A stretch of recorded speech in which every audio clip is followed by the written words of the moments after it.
धीरज और शांति का महत्व। एक दिन भगवान बुद्ध कहीं जा रहे थे। उनका शिष्य आनंद भी साथ था। वे पैदल चलते चलते बहुत दूर निकल गए। ज्यादा चलने के कारण वे थक गए थे। रास्ते में आराम करने के लिए एक पेड़ के नीचे रुक गए। भगवान बुद्ध को बहुत जोर की प्यास लगी। उन्होंने अपने शिष्य आनंद को पानी लाने के लिए कहा। पास में ही एक नाला बह रहा था। शिष्य आनंद वहां गया। थोड़ी देर में खाली हाथ लौट आया और बोला, भंते, उस नाले में से अभी अभी गाड़ियां निकली हैं। गाड़ियां निकलने के कारण पानी गंदा हो गया है और पानी पीने योग्य नहीं है। मैं अभी जाकर नदी से पानी लेकर आता हूं। नदी वहां से कुछ दूरी पर थी। बुद्ध ने कहा, नहीं, पानी नाले से ही लाओ। आनंद गया, पर पानी अब भी गंदला था। वह पुनः लौट आया। बोला, नदी दूर है तो क्या, मैं अभी दौड़कर पानी लेकर आता हूं। बुद्ध ने कहा, नहीं नहीं, पानी उस नाले से ही लाओ। बेचारा आनंद लाचार होकर तीसरी बार नाले पर गया तो देखता क्या है, कीचड़ नीचे जम गई है, पत्तियां इधर उधर हो गई हैं। पानी एकदम निर्मल है। वह खुशी खुशी पानी लेकर बुद्ध के पास आ गया। बुद्ध ने कहा, आनंद, आदमी के लिए धीरज और शांति बहुत आवश्यक है। बिना इनके निर्मलता प्राप्त नहीं होती। जहां चाह है वहां सुख नहीं। एक बार भगवान बुद्ध अपना चातुर्मास पाटलिपुत्र में व्यतीत कर रहे थे। उनका उपदेश सुनने के लिए बहुत से लोग आते थे। एक दिन की बात है कि प्रवचन के समय उनके शिष्य आनंद ने पूछा, भंते, आपके सामने हजारों लोग बैठे हैं, बताइए इनमें सबसे सुखी कौन है। बुद्ध ने कहा, वह देखो, सबसे पीछे दुबला सा फटेहाल जो आदमी बैठा है, वह सबसे अधिक सुखी है।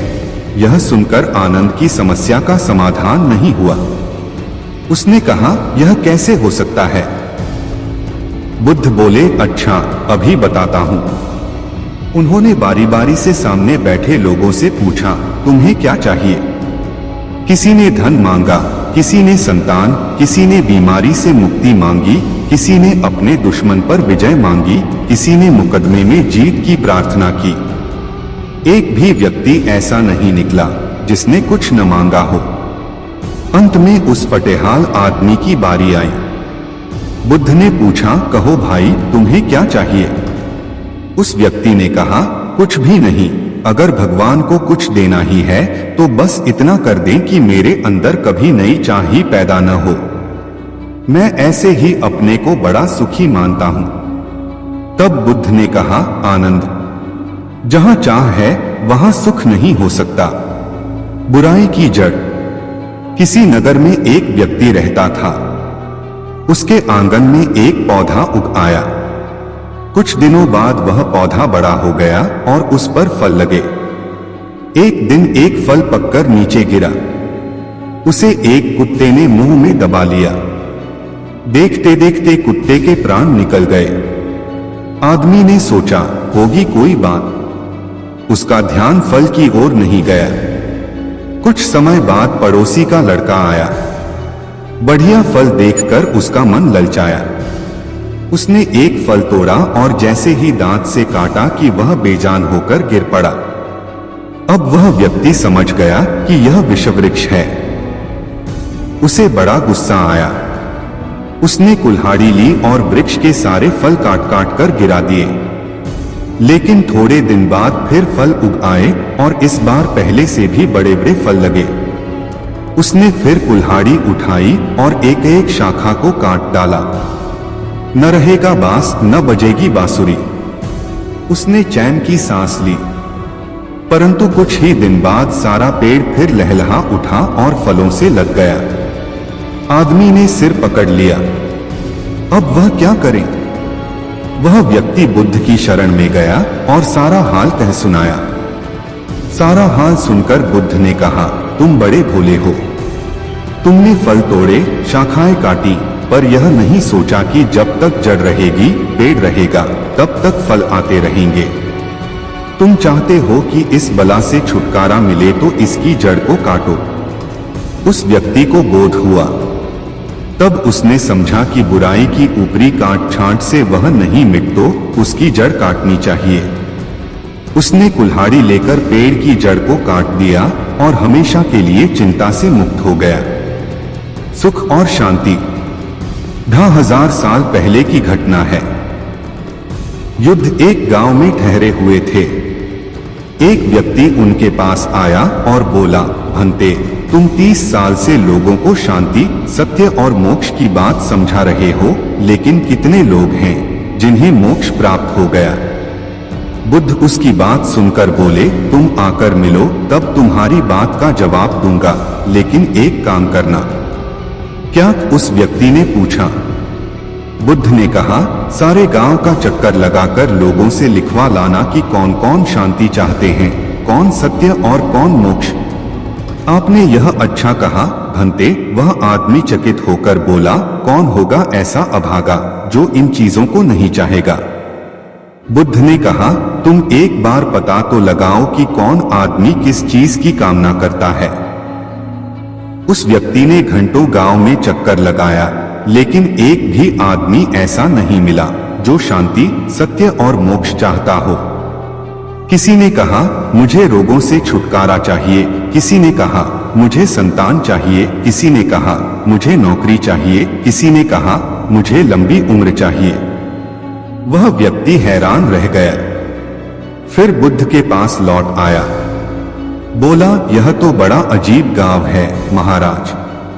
कोई कुछ चाहता है, कोई कुछ, किंतु शांति, सत्य और मोक्ष की आकांक्षा रखने वाला एक भी आदमी नहीं है। बुद्ध ने कहा, इसमें अजीब क्या है? हम में से ज्यादातर लोग सुख चाहते हैं, शांति नहीं, और सुख पाने के लिए शांति के उल्टे रास्ते पर चलते हैं। सुख मार्ग शांति का मार्ग नहीं है। मन की महिमा। एक बार भगवान बुद्ध के 2 शिष्य उनसे मिलने जा रहे थे। पूरे दिन का सफर था। चलते चलते रास्ते में एक नदी पड़ी। उन्होंने देखा कि उस नदी में एक स्त्री डूब रही है।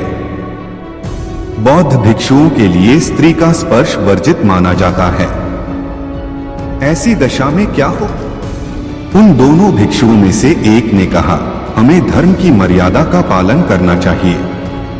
स्त्री डूब रही है तो डूबे, हमें क्या? लेकिन दूसरा भिक्षु अत्यंत दयावान था। उसने कहा, हमारे रहते कोई इस तरह मरे, यह तो मैं सहन नहीं कर सकता।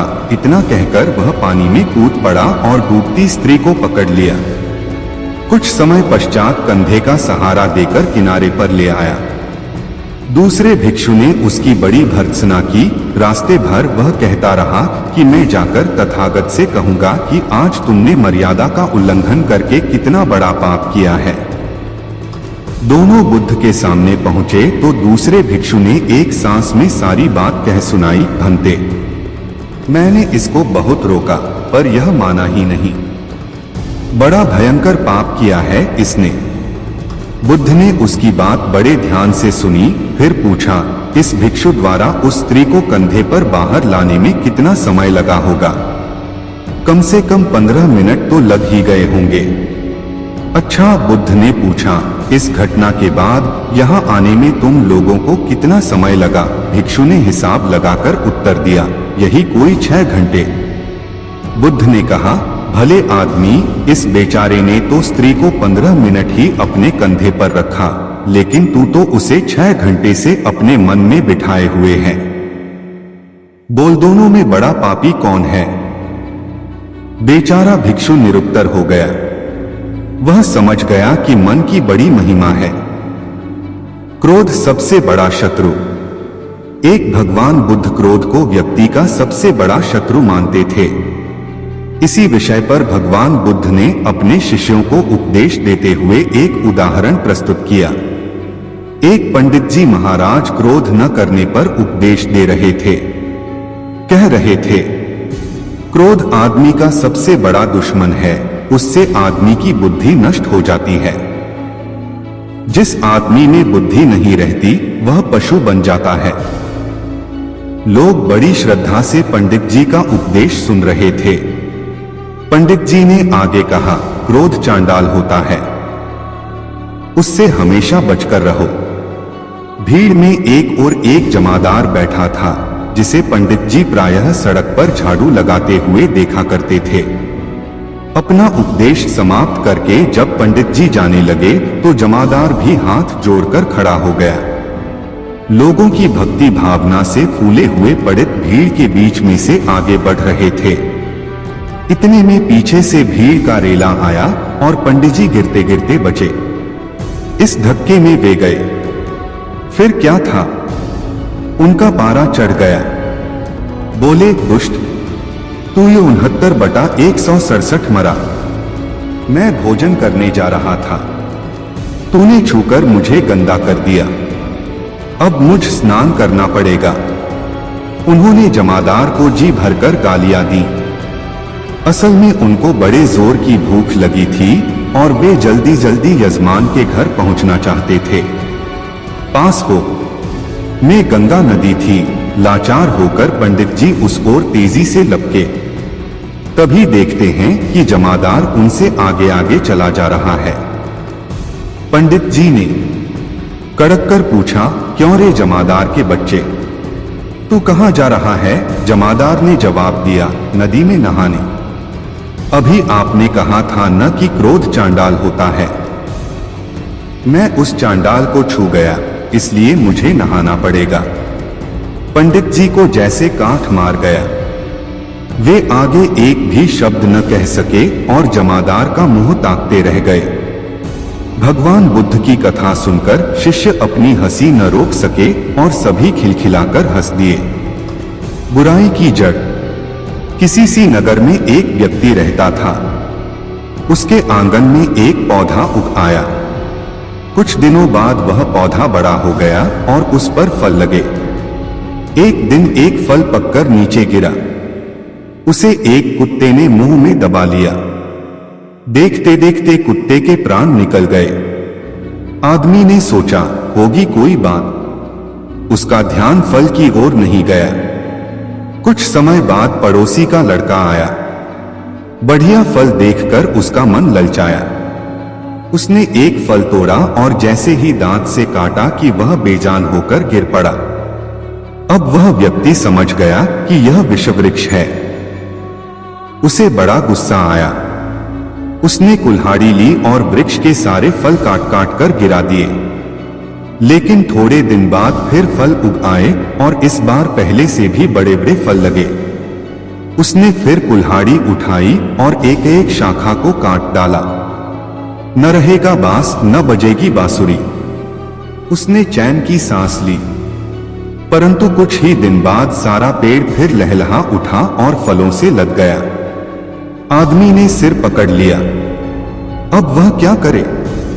वह व्यक्ति बुद्ध की शरण में गया और सारा हाल कह सुनाया। सारा हाल सुनकर बुद्ध ने कहा, तुम बड़े भोले हो।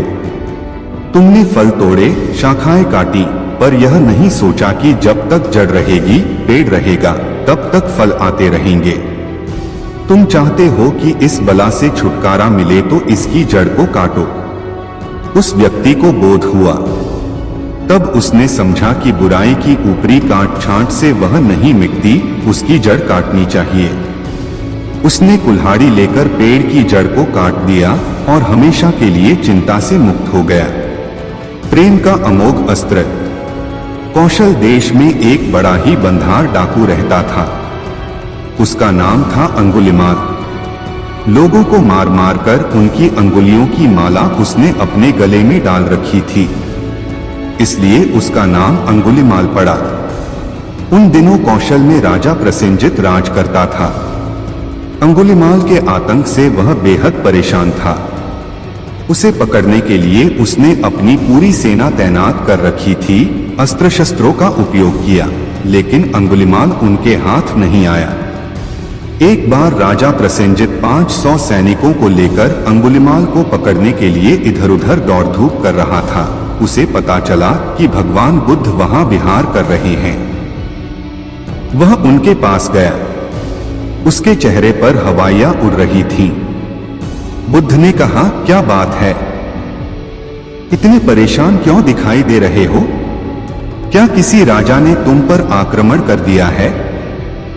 प्रसेनजित बोला, भंते, किसी ने हमला नहीं किया। मेरे राज्य में अंगुलिमाल डाकू ने तबाही मचा रखी है। मैं उसी को पकड़ने की दिन रात कोशिश कर रहा हूं। बुद्ध ने मुस्कुराकर कहा, वह तुम्हारी पकड़ में नहीं आया। अच्छा, यह बताओ कि यदि वह धर्मात्मा के रूप में तुम्हारे सामने आए तो तुम क्या करोगे? मैं उसका स्वागत करूंगा और उसकी सेवा तथा रक्षा करूंगा, प्रसेनजित ने कहा। तब बुद्ध ने पास बैठे व्यक्ति की बांह पकड़कर उसे राजा के सामने कर दिया। बोले, यह रहा अंगुलिमाल। प्रसेनजित को काटो तो खून नहीं। वह थर-थर कांपने लगा। बुद्ध ने कहा, राजन, अब तुम्हें इससे डरने की आवश्यकता नहीं है। इसके बाद प्रसेनजित को पता चला कि भगवान बुद्ध के प्रेम और करुणा के आगे अंगुलिमाल नतमस्तक हो गया। उसे नया जन्म मिला है। अपनी खूंखार वृत्तियों को त्याग कर वह भिक्षु बन गया था। प्रसेनजित की आंखें खुल गईं। एक शासक के नाते वह मान बैठा था कि सैन्य और शस्त्र बल से बढ़कर कोई बल नहीं है। आज उसे मालूम हुआ कि प्रेम का सामना दुनिया में कोई ताकत नहीं कर सकती। उसने बड़े प्रेम से अंगुलिमाल का अभिवादन किया और उससे कहा, मैं तुम्हारे भोजन, वस्त्र, आवास आदि की व्यवस्था कर देता हूँ। अत्यंत विनम्र भाव से अंगुलिमाल बोला, राजन, आप चिंता न करें, मुझे सब कुछ मिल गया है। प्रसेनजित की आंखें डबडबा आईं और फिर वह श्रद्धा से अवनत होकर वहां से चला गया। सबसे बड़ा धनी का कहानी। एक व्यक्ति बड़े दुखी मन से एक पेड़ के नीचे बैठा हुआ था। एक व्यक्ति उसे दूर से देख रहा था। वह बहुत ही निराश दिख रहा था। दूसरा व्यक्ति उसके पास गया और उसके दुख का कारण पूछा। प्रत्युत्तर में उसे कहा, भाई, मेरे पास इस दुनिया में कुछ भी नहीं है। मैं इस दुनिया का सबसे गरीब आदमी हूँ। दूसरा व्यक्ति मुस्कुराए और उसके पीठ पर हाथ रखकर बोला, मित्र, मेरे पास बहुत धन है। मैं तुमसे कुछ खरीदना चाहता हूँ जो अभी भी तुम्हारे पास है। यह बात सुनकर वह आश्चर्यचकित हो गया। सोचने लगा, मेरे पास तो कुछ था ही नहीं, इसे क्या दिख गया मेरे पास? दूसरे व्यक्ति ने कहा, तुम मुझे अपना कान दे दो, मैं तुम्हें 2000 रुपए दूंगा। निराश व्यक्ति ने कहा, भला मैं आपको अपना कान क्यों दूं? यह मेरी अमानत है। उसने फिर से कहा, अच्छा चलो, तुम अपनी आंखें ही दे दो, मैं तुम्हें इसके 4000 दूंगा। निराश आदमी ने कहा, तुम पागल हो गए हो क्या? दूसरे व्यक्ति ने कहा, अच्छा चलो, तुम अपना हाथ ही दे दो, मैं इसके तुम्हें 10,000 रुपए दूंगा। निराश व्यक्ति ने कहा, तुम कैसी बात कर रहे हो? दूसरे व्यक्ति ने कहा, मित्र, इस संसार में नियति ने तुम्हें अमूल्य रत्न दिए हैं। ये स्वयं ही तुम्हारे लिए अमूल्य धन है। इसकी महत्ता को समझो, यही तुम्हारे धनी होने का साधन है और इस संसार में तुम पहले से ही बहुत धनाढ्य हो। स्वयं को पहचानो मित्र। दोस्तों, मनुष्य की पहचान उसके कर्मों से होती है। महान व्यक्ति की पहचान उसके परिधान से नहीं की जा सकती है। वास्तविक धनी होना धनाढ्य होने से नहीं होता। हृदय का धनी होना ही वास्तविक धनाढ्य होना कहलाता है। इसलिए दोस्तों, अपने हृदय में सदैव सच्चाई रखें। यही सही मायने में आपके व्यक्तित्व को निखरता है। सबसे बड़ा धनी। एक दिन भगवान बुद्ध अकेले ही भ्रमण कर रहे थे। एक व्यक्ति को बहुत ही दीन और ईरान देखकर उन्होंने पूछा, क्यों भाई, क्या बात है? वह बोला, मैं बहुत ही गरीब हूं और मेरे पास कुछ भी नहीं है। कुछ भी नहीं है? बुद्ध ने अचरज से पूछा, तुम सच नहीं बोल रहे हो? नहीं, मैं आपसे ठीक कहता हूं। अच्छा तो तुम एक काम करो, बुद्ध ने कहा, तुम्हारे पास 2 कान हैं, एक कान काटकर मुझे दे दो, मैं इसके बदले में 1000 सिक्के दूंगा। नहीं, मैं अपना कान नहीं दे सकता। तो अपनी 2 आंखों में से एक आंख दे दो, इसके 5000 सिक्के दे सकता हूं। नहीं, मैं ऐसा नहीं कर सकता। अच्छा तो एक हाथ ही दे दो 10,000 सिक्के के बदले। जी नहीं, यह नहीं हो सकता। तब बुद्ध ने कहा, फिर तुम कैसे कहते हो कि तुम्हारे पास कुछ भी नहीं है? तुम्हारे पास 1 दूने 2 यानी 2,000 से ज्यादा के कान हैं, 5 दूने 10, 10,000 से ज्यादा की आंखें हैं और 10 दूने 20, 20,000 से ज्यादा के हाथ हैं। जब कान, आंख और हाथ का इतना मूल्य है तो पूरे शरीर का जाने कितना होगा। व्यक्ति चुप हो गया। बुद्ध ने कहा, देखो तुम्हारे पास कितनी बड़ी दौलत है। जिसके पास अच्छी अच्छी बातें सुनने के लिए कान हो, अच्छी अच्छी चीजें देखने के लिए आंखें हों, अच्छे अच्छे काम करने के लिए हाथ हों, भला उससे बढ़कर धनी और कौन हो सकता है? सच्चा साधु। एक व्यक्ति अकेला रहता था। एक दिन उसको विचार आया कि अकेले पूरी जिंदगी कैसे बीतेगी, किसी अनाथ बच्चे को गोद ले लिया जाए। अगले दिन वह सुबह उठा और सीधे एक अनाथालय पहुंच गया। उसने एक 8 साल के बच्चे को चुना और उसको घर ले आया। उसने उसका नाम मनसापूर्ण रखा। वह रोज ऑफिस जाने से पहले मनसापूर्ण के लिए खाना बनाकर रख जाता।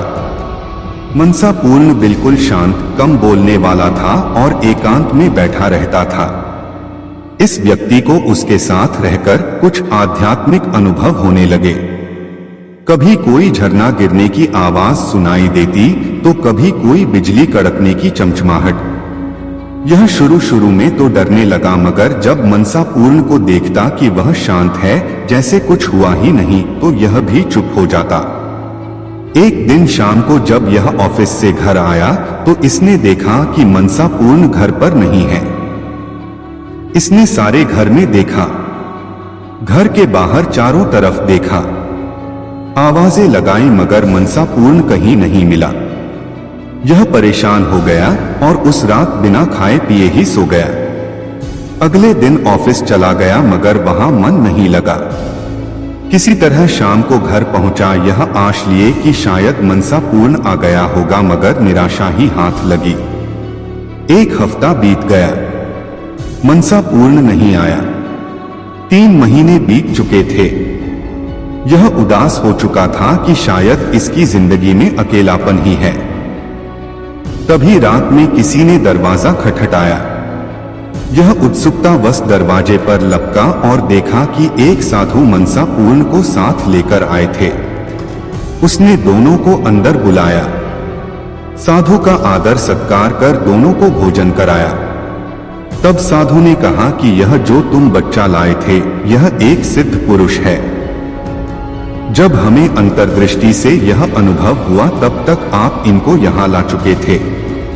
हमारे पूर्व गुरु महाराज ने कहा था कि आने वाले गुरु आपके अंदर दिखाई देंगे। हम उसी इंतजार में थे। जिस दिन हमें रात को अनुभव हुआ कि गुरुदेव वहां अनाथाश्रम में प्रकट हुए हैं, हम वहां गए तो पता लगा कि आप उनको यहाँ ले आए हैं। साधु ने उस व्यक्ति को कहा कि तुम अगर चाहो तो इन्हें गुरु रूप में स्वीकार कर सकते हो। मैं इनको इनके आश्रम दिखाने ले गया था। तुम चाहो तो हमारे साथ चल भी सकते हो। तब उस व्यक्ति को उस बच्चे के साथ बीते कुछ दिन याद आए और वह आवाजें और प्रकाश के झोंके याद आने लगे। उसको अपनी प्रसन्नता और बिना किसी कारण के आनंद का अनुभव याद आया था। और इस बच्चे के जाने के बाद के दिनों की निराशा और दुख भी याद आने लगा। और जैसे ही उसने मनसापूर्ण की तरफ देखा, उसे अपार ऊर्जा का अनुभव होने लगा जो उसके मस्तक पर चमक रही थी। उसने तुरंत मनसापूर्ण को गुरु रूप में स्वीकार कर लिया और उनके चरण छुए, दीक्षा ली और फिर वह तीनों आश्रम के लिए चल पड़े। जिंदगी में कब बदलाव आ जाए कोई नहीं जानता। अपनी जिंदगी को साफ सुथरा रखना चाहिए। किसी भी समय आपके ऊपर किसी बुद्ध पुरुष की कृपा हो सकती है और पूरा जीवन बदल जाता है। सच्चा साधु। एक दिन एक शिष्य भगवान बुद्ध के पास गया।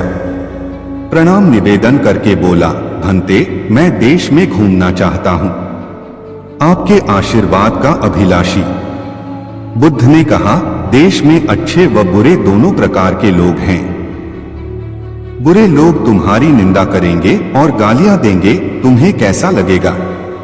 शिष्य ने उत्तर दिया, मैं समझेगा कि वे बड़े भले हैं, क्योंकि उन्होंने मुझ पर धूल नहीं फेंको।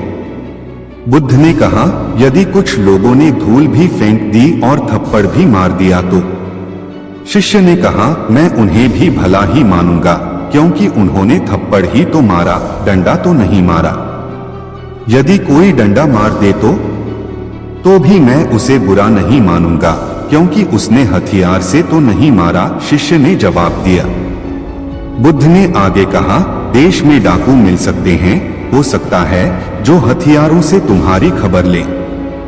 तो क्या हुआ? शिष्य ने कहा, मैं उन्हें दयालु ही समझूंगा, क्योंकि उन्होंने मुझे जीवित छोड़ दिया। बुद्ध ने कहा, वे तुम्हें मार भी तो सकते हैं। शिष्य बोला, इसके लिए मैं उनका एहसान मानूंगा। यह संसार दुख स्वरूप है, बहुत दिन जीने से दुख ही दुख देखना पड़ता है, पर आत्महत्या करना महापाप है। यदि कोई दूसरा मार दे तो उसका उपकार ही होगा। शिष्य के उत्तर सुनकर भगवान बुद्ध को बड़ा हर्ष हुआ। उन्होंने कहा, सच्चा साधु वही है जो किसी भी अवस्था में किसी को बुरा नहीं मानता, जो दूसरों की बुराई नहीं देखता, दूसरों को अच्छा ही समझता है, वही परिव्राजक होने के योग्य है। तुम जाओ और देश में खूब घूमो। ब्राह्मण और मणि को जब यह पता चला तो उन्होंने यही विचार किया कि राजा बहुत दानी और नेक दिल है। उसने अपना सब कुछ दान कर दिया, यहां तक कि शायद उनके पास खाने को भी कुछ नहीं है। ऐसे हालत में हमें उन लोगों की सहायता करनी चाहिए। ब्राह्मण ने ब्राह्मणी से कहा, अगर तू कहे तो इसमें से कुछ बीज राजा को दे दूं। तू कहती है इससे सब्जी और खाने की चीजें मिल जाती हैं। ब्राह्मणी ने कहा, हाँ, मैं रोज इसके बदले सौदा लिया करती हूँ। ऐसा कहकर ब्राह्मणी एक टोकरी बीज भर लाई। ब्राह्मण राजा के पास पहुंचा और उसे वो मोती दिए और राजा को सारी बात बताई। राजा उन मोतियों को देखकर चौंक गया। उसने मोती राजहंस को दिए।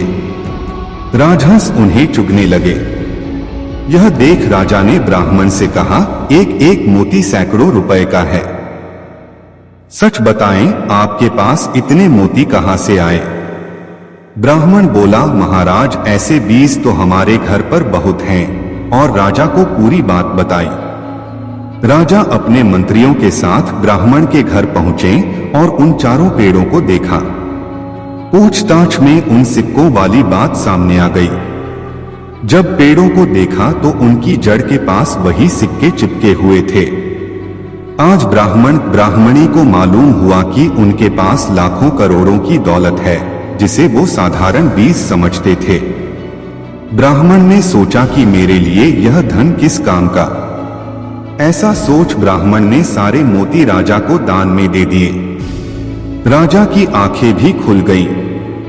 मेहनत के धन की कीमत उन्हें मालूम पड़ गई। उस दिन राजा ने प्रण कर लिया कि मैं खजाने के पैसों से एक भी पैसा अपने खर्च में नहीं लगाऊंगा। अपना खर्चा मेहनत करके चलाऊंगा। खजाने और ब्राह्मण के दान से राजा ने जनता के हित में कई धर्म कर्म के काम शुरू कर दिए। पसीने की कमाई। एक नगर में एक गरीब ब्राह्मण अपनी पत्नी के साथ रहता था। वो भिक्षा मांगकर अपना जीवन गुजारता और भगवान की पूजा में लगा रहता था। वह उतनी ही भिक्षा मांगता जिससे उसके और उसके परिवार का पेट भर सके। उस नगर का राजा बहुत धनवान और ब्राह्मणों का आदर करने वाला था। राजा किसी भी ब्राह्मण को अपने महल से खाली हाथ नहीं जाने देता था। दूर दूर से ब्राह्मण राजा के पास आते और मुमांगा दान लेकर आशीर्वाद देते हुए चले जाते। एक दिन ब्राह्मण की पत्नी ने ब्राह्मण से कहा कि दूर दूर के ब्राह्मण राजा से मनचाहा दान लेकर चले जाते हैं और तुम यहाँ के यहाँ एक दिन भी राजा के पास नहीं गए। जन्म भर कंगाली कहाँ तक झेलूं? आज तुम जाओ और राजा से कुछ मांग कर लाओ। ब्राह्मण ने अपनी पत्नी को समझाते हुए कहा, तू तो बाबरी है, हमें धन की क्या जरूरत, हमें इतना तो मिल ही जाता है जिससे हम अपना पेट भर सकें, और राजा का धन अच्छा नहीं होता, वो हमें नहीं लेना चाहिए। ब्राह्मण की पत्नी जिद पर अड़ गई और बोली, मैं तुम्हारी एक भी बात सुनने वाली नहीं हूं। कब तक हम कंगाली में जीते रहेंगे? तुम तो रोज माला लेकर बैठ जाते हो, अपने बच्चों को क्या खिलाएं और क्या पहनाएं? जब बच्चे दूसरे बच्चों को पहनते, ओढ़ते और खाते पीते देखते हैं तो उनका मन भी ललचाता है। आज तुम राजा के पास जाओ, राजा बहुत भला व्यक्ति है, वो हमें जरूर मुंह मांगा दान देगा। मजबूर होकर ब्राह्मण राजा के महल की ओर चल दिया, पर राजा उस समय महल में नहीं था। ब्राह्मण को वापस लौटना पड़ा। दूसरे दिन ब्राह्मण की पत्नी ने ब्राह्मण को फिर से महल भेजा, परंतु राजा फिर से महल में नहीं मिला। तीसरे दिन राजा महल में मिल गया और उसने ब्राह्मण का स्वागत किया और उसे आसन पर बैठाया, और 2 दिन न मिल पाने के लिए क्षमा भी मांगी। राजा ने कहा, मैं आपकी क्या सेवा कर सकता हूँ? ब्राह्मण ने कहा, जो मैं मांगू वो आप दे सकेंगे। राजा ने कहा, हाँ हाँ कहिए, मैं आपकी क्या सेवा कर सकता हूँ? ब्राह्मण ने निवेदन दिया, महाराज मैं कुछ और नहीं चाहता, बस आप मुझे अपनी पसीने की कमाई से 4 पैसे दान में दे दीजिए। ब्राह्मण की बात सुनकर राजा चौंक गया और सोचने लगा, खजाने में बहुत सारा धन पड़ा है, पर मेरी मेहनत की एक कौड़ी भी नहीं है। राजा ने ब्राह्मण से कहा, आप मुझे 1 दिन का समय दे, मैं कल आपको आपका मुंह मांगा दान दे दूंगा। ब्राह्मण को जब खाली हाथ देखा तो पत्नी बोली, क्या हुआ? राजा ने कुछ नहीं दिया। ब्राह्मण बोला, राजा ने कल देने के लिए कहा है। ब्राह्मण की पत्नी सोचने लगी, शायद इन्होंने बहुत सारा धन मांगा होगा और राजा को इसकी व्यवस्था करने में समय लग रहा होगा, इसीलिए कल बुलाया है।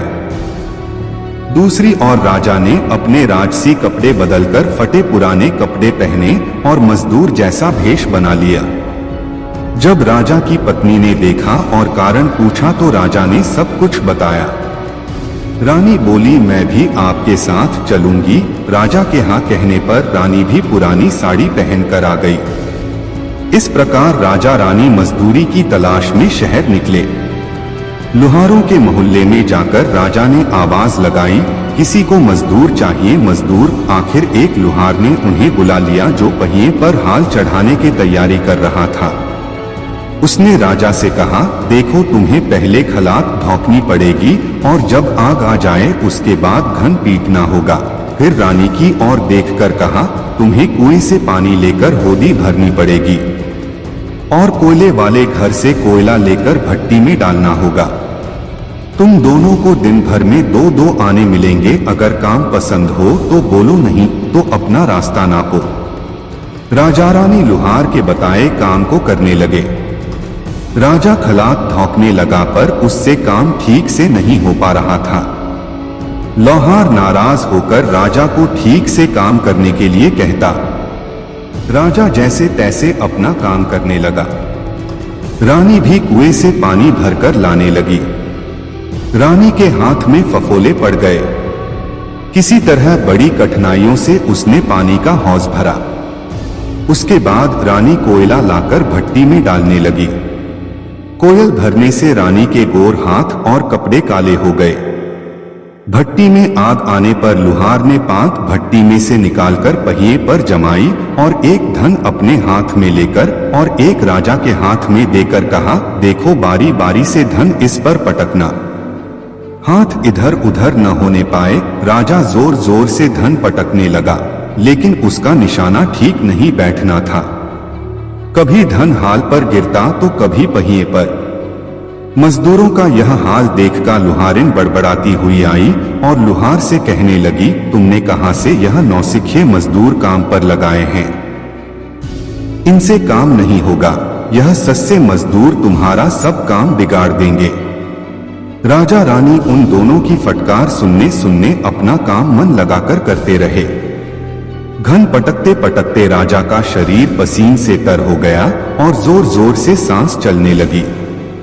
रानी भी पानी भरते भरते और कोयला झोंकते झोंकते थककर चूर हो गई। दोनों ने पूरे दिन बहुत मेहनत की। लुहार ने राजा रानी को 2-2 पैसे दिए, जिसे वो बड़ी खुशी खुशी लेकर महल आ गए। आज उन्हें पता चला कि मेहनत की कमाई कैसी होती है। राजा ने 4 पैसे अलग रख दिए और अगले दिन ब्राह्मण को बुलाकर उसे दे दिए। ब्राह्मण राजा को आशीर्वाद देकर घर लौटा और ब्राह्मणी से कहा, लो मैं राजा के यहाँ से दक्षिणा ले आया हूँ। ब्राह्मणी खुश होकर दौड़ती हुई आई, पर जब उसने 4 पैसे देखे तो वो ठिठक कर रह गई और उन्हें दूर फेंक दिया। वो जल भूनकर ब्राह्मण से बोली, तुम जैसे दरिद्र से राजा के यहाँ जाकर भी कुछ न मांगा गया, शर्म भी नहीं आती, कहकर रूठ कर चली गई और बहुत देर तक बड़बड़ करती रही।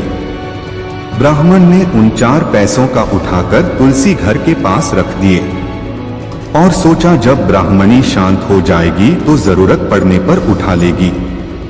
परंतु कई दिनों तक पैसे वही रखे रहे और फूल बेलपत्र ऊपर से गिरकर मिट्टी में दब गए। ब्राह्मण और ब्राह्मणी दोनों ही उन सिक्कों के बारे में भूल गए। कुछ दिनों बाद तुलसी घर में 4 पौधे उगे। चारों पौधे बहुत सुंदर थे। यह देख ब्राह्मणी रोज उनमें पानी डाल देती। 4 महीने बाद वो पौधे बड़े हो गए और उनमें फूल लगने लगे। फूल सूखने पर इनसे मोती झड़ने लगे। ब्राह्मण और ब्राह्मणी ने कभी मोती नहीं देखे थे, वो समझे कि कोई बीज है। हर रोज कई फूल झड़ते और बहुत मोती पूरे तुलसी घर में बिखर जाते। ब्राह्मणी उन मोतियों को समेट कर घर के एक कोने में डाल देती। इस तरह वहां मोतियों का ढेर लग गया। एक दिन एक सब्जी वाली आई। ब्राह्मणी को सब्जी लेनी थी पर उसके पास पैसे नहीं थे। उसने सब्जी वाली से कहा, क्या तुम इन चमकदार बीजों के बदले सब्जी दे सकती हो? सब्जी वाली ने देखा तो वो पहचान गई कि ये तो मोती हैं। उसने खुशी खुशी ब्राह्मणी को उन मोतियों के बदले उसकी मनपसंद सब्जी दे दी। अब से हर रोज ऐसा होने लगा। ब्राह्मणी और सब्जी वाली दोनों खुश थे।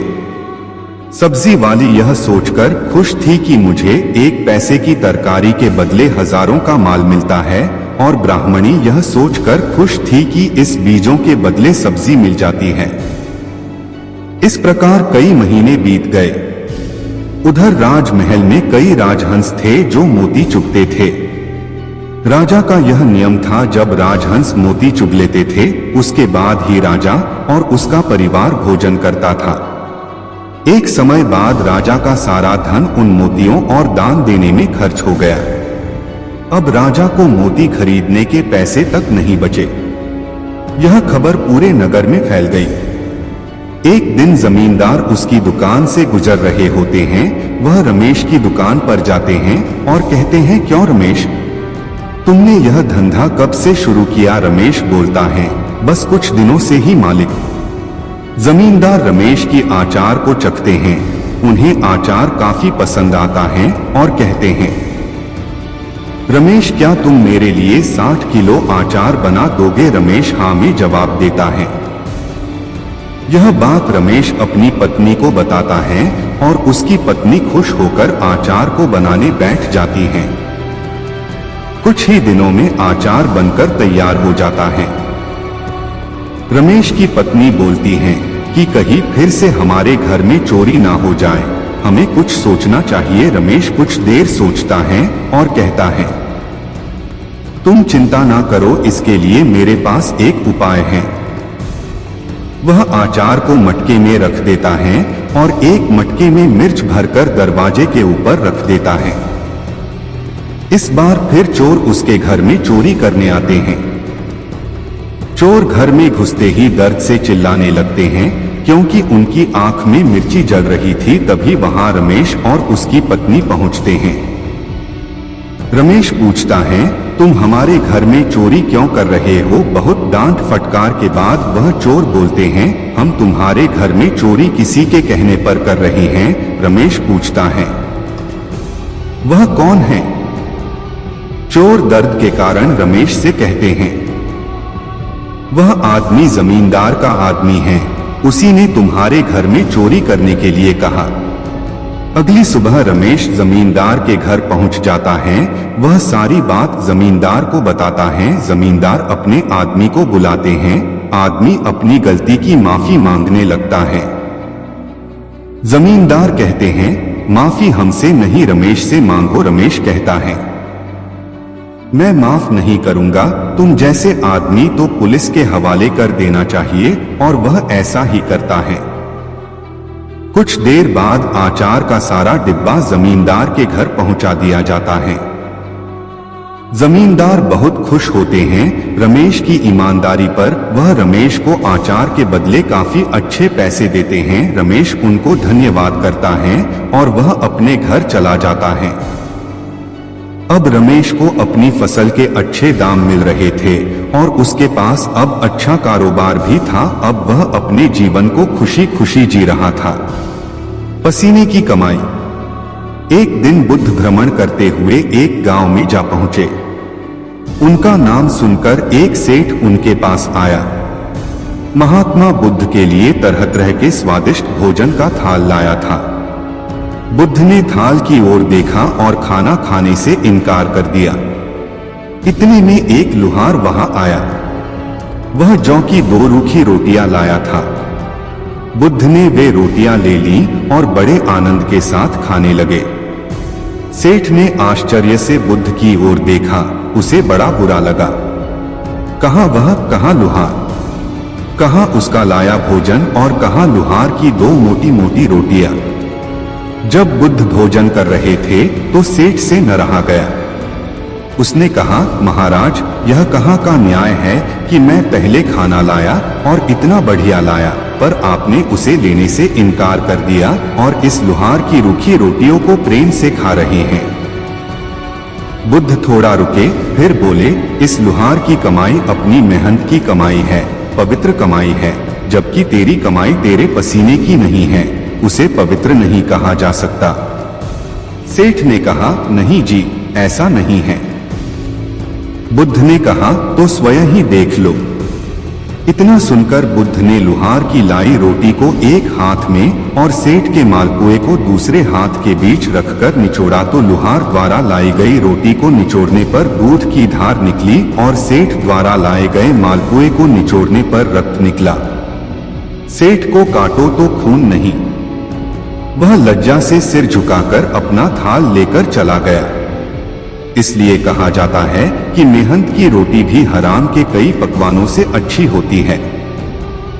एक एक पल एक एक युग के समान हो गया। वह चाहता था कि कैसे भी शाम हो जाए। शाम हुई और रात भी हो गई, लेकिन उसकी इच्छा पूरी नहीं हुई।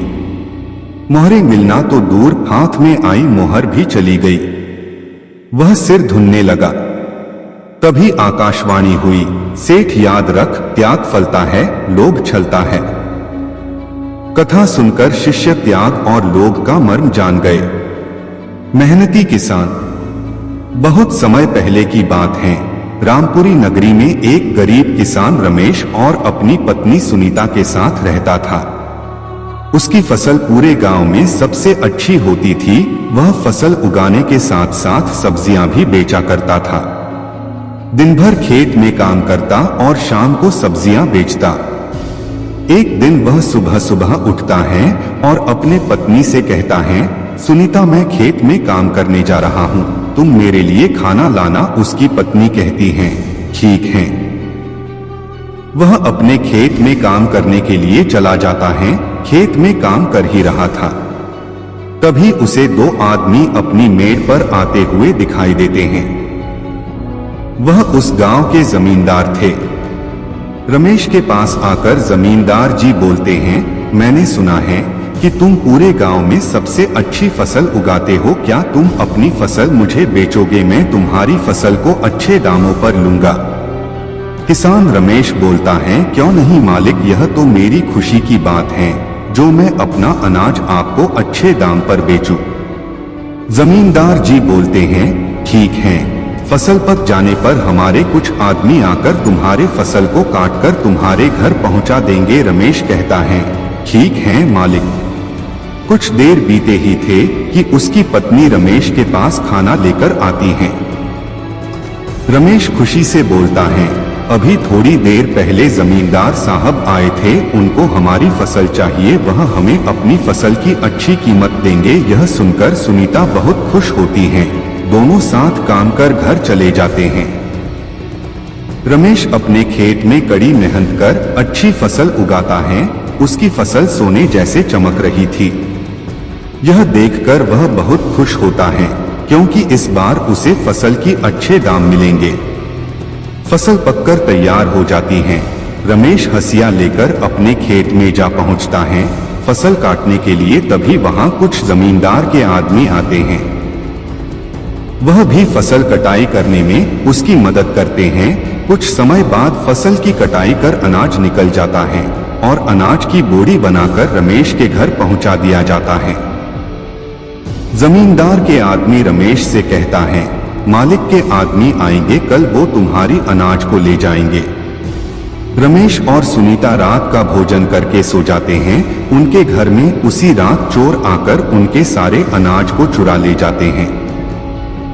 जब सुबह उन दोनों को चोरी का पता लगता है, वह दोनों बहुत उदास हो जाते हैं। वह यह सोचता है कि जब जमींदार का आदमी आएगा तो मैं उसे क्या जवाब दूंगा। थोड़ी देर बाद जमींदार का आदमी आता है और रमेश से कहता है, लाओ रमेश अपना फसल दो। रमेश उदास मन से कहता है, मेरी अनाज चोरी हो गई।